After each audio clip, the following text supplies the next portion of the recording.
I'm Nicki Doane, and I teach a style of yoga that I call Maya Yoga. We're based in Maui, Hawaii, and we also teach in Sebastopol in Northern California.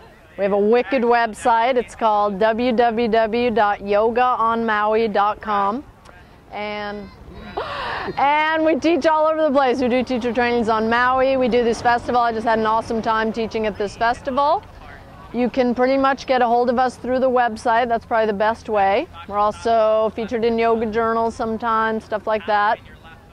I led a yoga class this morning at 9 a.m. and this festival, Power to the Peaceful, the 911 festival, ironically was actually started before the 9/11 disaster, but it has kind of come to coincide and align itself. And this is the first year since we've been teaching that it actually is falling on September 11th. So we took a moment this morning to really send out some love and light to all those who were affected by that disaster.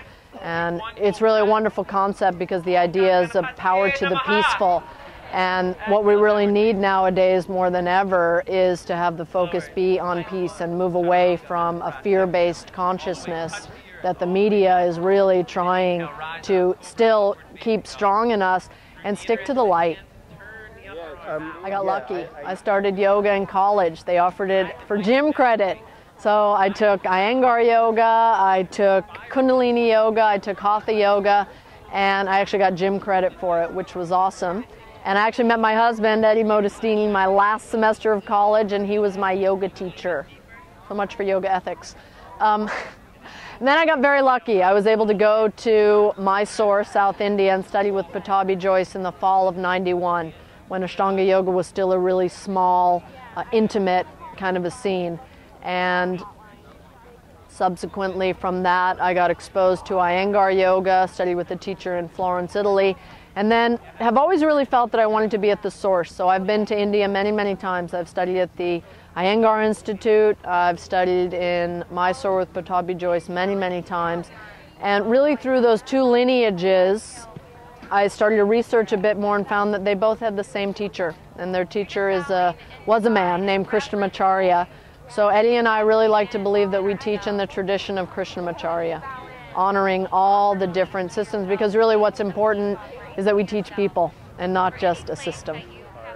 Engaging with. Exactly. I don't want to be a guru. I don't want any of that. I want to help people. I mean, there's nothing better than actually uplifting somebody and improving the quality of their day, but really it's about giving them the power. You know, all a teacher can do is make suggestions. It's the students that really do the work. You know, first there's a honeymoon period. You get all excited about your yoga and it's really good. And then we hit a brick wall. You know, stuff comes up, because that's the beautiful thing about yoga. We might think it's exercise, but it really starts to pull a lot of stuff out of ourselves.